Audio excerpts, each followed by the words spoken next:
American president Donald Trump തന്റെ പ്രസംഗത്തിൽ ആവർത്തിച്ച് വിജയഗാഥകൾ പാടി കേൾപ്പിക്കുന്നതിനിടെ യാഥാർത്ഥ്യത്തിന്റെ നിലപാട് പൂർണ്ണമായും വ്യത്യസ്തമാണ്. പ്രത്യേകിച്ച് ഇറാൻ മണ്ണിൽ നിന്ന് ഉയരുന്ന വാർത്തകൾ സൂചിപ്പിക്കുന്നത് യുദ്ധഭൂമിയിലെ സമവാക്യങ്ങൾ വളരെ സങ്കീർണമാണെന്നാണ്. ലോകത്തിലെ ഏറ്റവും ശക്തമായ സൈനിക ശക്തിയായ യുഎസിലെയും അതിന്റെ പ്രധാന സഖ്യകക്ഷിയായ ഇസ്രായേൽ ചേർന്ന് നടത്തുന്ന ശക്തമായ അക്രമങ്ങൾക്കെതിരെ ഇറാൻ മുട്ടുമടക്കാതെ നിൽക്കുകയാണ്. യുദ്ധം മൂന്നാം വാരത്തിലേക്ക് കടന്നിരിക്കെ ഒരു സാധാരണ രാഷ്ട്രം തകർന്നു പോകുമെന്ന പ്രതീക്ഷകളെ മറികടന്ന് ഇറാൻ ശക്തമായ പ്രതിരോധം കാഴ്ചവെക്കുന്നു. അഭിമാനകരമായ പ്രതിരോധം എന്ന വാക്കുകൾ ഇപ്പം വെറും പ്രചാരണവാക്യമല്ല, അതൊരു യാഥാർത്ഥ്യമായി മാറിയിരിക്കുന്നു. അക്രമങ്ങളുടെ തീവ്രത കൂടുമ്പോഴും ഇറാൻ ഒരു വെളുത്തക്കൊടി ഉയർത്താൻ തയ്യാറല്ല എന്നത് വ്യക്തമാണ്. ഈ നിലപാട് അമേരിക്കയുടെ യുദ്ധതന്ത്രങ്ങൾക്ക് നല്ല വെല്ലുവിളിയാകുന്നു. ഇതൊരു സാധാരണ സൈനിക ഏറ്റുമുട്ടൽ മാത്രമല്ല, ആഗോള രാഷ്ട്രത്തിന്റെ ഭാവിയെ സ്വാധീനിക്കാൻ കഴിയുന്ന ഒരു നിർണായക ഘട്ടമാണ്. ശക്തി, പ്രതിരോധം, അഭിമാനം ഇവയുടെ സംഘർഷത്തിൽ ലോകം ഉറ്റുനോക്കുകയാണ്. വിജയ പ്രഖ്യാപനങ്ങൾക്കപ്പുറം യാഥാർത്ഥ്യത്തിന്റെ പോരാട്ടം തുടരുകയാണ്. അതിന്റെ ഫലം എന്തായിരിക്കുമെന്നത് ഇപ്പോൾ പോലും അനിശ്ചിതത്വത്തിലാണ്.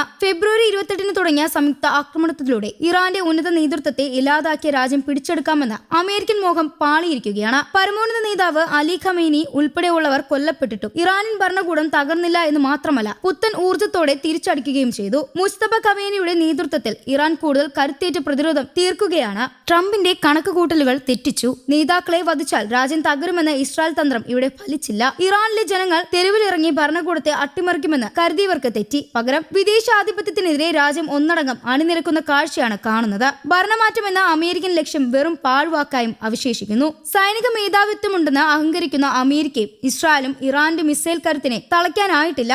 സൈജിൽ ബാലിസ്റ്റിക് മിസൈലുകളും ഡ്രോണുകളും ഉപയോഗിച്ച് മേഖലയിലെ അമേരിക്കൻ ആസ്തികൾക്കും സഖ്യകക്ഷികൾക്കും ഇറാൻ കൃത്യമായി മറുപടി നൽകുന്നു. ആകാശത്ത് യുദ്ധവിമാനങ്ങൾ വട്ടമിട്ടിട്ട് പറക്കുമ്പോഴും നിലത്തുനിന്ന് ഇറാൻ നടത്തുന്ന പ്രത്യാക്രമണങ്ങൾ ശത്രുവിന്റെ ഉറക്കം കെടുത്തുകയാണ്. ഹോർമുസ് കടലിടുക്ക് എന്ന ആഗോള വ്യാപാരത്തിന്റെ ജീവനാഡി ഇറാന്റെ നിയന്ത്രണത്തിലാണ്. ലോകത്തിലെ എണ്ണ വിതരണത്തിന്റെ 1/5 തടസ്സപ്പെട്ടുകൊണ്ട് ഇറാൻ നടത്തുന്ന തന്ത്രപരമായ നീക്കം അമേരിക്കൻ സമ്പദ് വ്യവസ്ഥയെ പിടിച്ചുലയ്ക്കുന്നു. ഇത് വെറും ഒരു സൈനിക യുദ്ധമല്ല, മറിച്ച് ആഗോള വിപണിയെ മുട്ടുകുത്തിക്കുന്ന സാമ്പത്തിക യുദ്ധം കൂടിയാണെന്ന് ഇറാൻ തെളിയിച്ചു കഴിഞ്ഞു. ഇറാന്റെ മൊസൈക് പ്രതിരോധ സിദ്ധാന്തം അമേരിക്കയെ സംബന്ധിച്ചിടത്തോളം ഒരു ചതിക്കുഴിയാണ്. നേരിട്ടുള്ള യുദ്ധത്തിൽ വിജയിക്കാനായില്ലെങ്കിലും തോൽക്കാതിരിക്കുക എന്ന തന്ത്രത്തിലൂടെ ഇറാൻ അമേരിക്കയെ ഒരു നീണ്ട യുദ്ധത്തിലേക്ക് വലിച്ചിഴയ്ക്കുന്നു. 6 മാസം പോയിട്ട് എത്ര കാലം വേണമെങ്കിലും പോരാടാൻ തയ്യാറാണെന്ന് ഇറാൻ പ്രഖ്യാപനം ട്രംപിന് നൽകുന്ന വലിയ മുന്നറിയിപ്പാണ്. ഈ യുദ്ധം അമേരിക്കയെ രാജ്യാന്തര തലത്തിൽ ഒറ്റപ്പെടുത്തുകയാണ്. ഇത് ഞങ്ങളുടെ യുദ്ധമല്ല എന്ന് ജർമ്മനി പോലുള്ള സഖ്യകക്ഷികൾ പോലും തുറന്നു പറയുന്നത് അമേരിക്കയെ വലിയ തിരിച്ചടിയാക്കുന്നു. ട്രംപിന്റെ യുദ്ധക്കൊതിയെ പിന്തുണയ്ക്കാൻ യൂറോപ്യൻ രാജ്യങ്ങൾ തയ്യാറാവാത്തത് ഇറാന്റെ നയതന്ത്ര വിജയമായി കാണാം. ഗൾഫ് മേഖലയിലെ അമേരിക്കൻ സൈനിക താവളങ്ങൾ ഇപ്പോൾ ഇറാന്റെ നിരീക്ഷണ പരിധിയിലാണ്. ഖത്തർ, കുവൈറ്റ്, സൗദി അറേബ്യ എന്നിവിടങ്ങളിൽ ലോജിസ്റ്റിക് കേന്ദ്രങ്ങൾക്ക് നേരെ ഇറാൻ നടത്തുന്ന ആക്രമണങ്ങൾ മേഖലയിൽ അമേരിക്കൻ സാന്നിധ്യം എത്രത്തോളം അപകടത്തിലാക്കുമെന്ന് വ്യക്തമാക്കുന്നു. UAE നേരിടുന്ന വൻ നാശനഷ്ടങ്ങൾ ഇതിന്റെ തെളിവാണ്. ഇറാന്റെ ആണവ കേന്ദ്രങ്ങൾ തകർക്കുമെന്ന ഇസ്രായേലിന്റെ വീരവാദം ഇപ്പോഴും ഫലപ്രദമായിട്ടില്ല. നാശനഷ്ടങ്ങൾ സംഭവിച്ചിട്ടുണ്ടെങ്കിലും ഇറാന്റെ ശാസ്ത്രീയ കരുത്തിനെ പൂർണ്ണമായി ഇല്ലാതെയാക്കാൻ ആധുനിക ബോംബുകൾക്കും കഴിഞ്ഞിട്ടില്ല. ഇത് ഇറാന്റെ അതിജീവന ശേഷിയുടെ അടയാളമാണ്.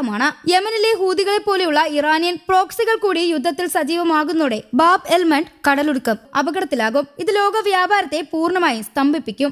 ഇന്ത്യ പോലുള്ള വലിയ ശക്തികൾ മധ്യസ്ഥതയ്ക്ക് രംഗത്ത് വരണമെന്ന അന്താരാഷ്ട്ര ആവശ്യം ഇറാൻ ഉയർത്തിപ്പിടിക്കുന്ന നീതിയുടെ ഭാഗമാണ്. തങ്ങളുടെ ആവശ്യങ്ങൾ അംഗീകരിക്കാത്തതും നാശനഷ്ടങ്ങൾക്ക് നഷ്ടപരിഹാരം ലഭിക്കാത്തതും പിന്മാറാനില്ല എന്ന ഇറാന്റെ ഉറച്ച നിലപാട് അമേരിക്കയെ ചർച്ചമേശയിലേക്ക് വരാൻ നിർബന്ധരാക്കുന്നു. ആരാണ് ജയിക്കുന്നതെന്ന ചോദ്യത്തിന് അതിജീവിക്കുന്നവൻ എന്നാണ് ഉത്തരമെങ്കിൽ അത് ഇറാൻ തന്നെയാണ്. തങ്ങളുടെ മണ്ണിൽ വിദേശ സൈന്യത്തെ കാലുകുത്താൻ അനുവദിക്കാതെ ആകാശപോരിലും പ്രോക്സി യുദ്ധത്തിലും ഇറാൻ കാട്ടുന്ന കരുത്ത് അമേരിക്കൻ അധിനിവേശത്തിന് നൽകുന്ന ശക്തമായ തിരിച്ചടിയാണ്. 13 സെക്കൻഡിൽ 5 തവണ വിജയം പ്രഖ്യാപിച്ചുകൊണ്ട് ട്രംപ് യുദ്ധം ജയിക്കാനാവില്ല. ചരിത്രവും ഭൂമിശാസ്ത്രവും ഇറാന് അനുകൂലമാണ്. അതിജീവനമാണ് വിജയമെങ്കിൽ അമേരിക്കയുടെ വമ്പൻ ആയുധങ്ങൾക്ക് മുന്നിൽ തലയുയർത്തി നിൽക്കുന്ന ഇറാൻ തന്നെയാണ് ഈ പോരാട്ടത്തിലെ യഥാർത്ഥ വീരന്മാർ. News desk Kerala Kaumudi.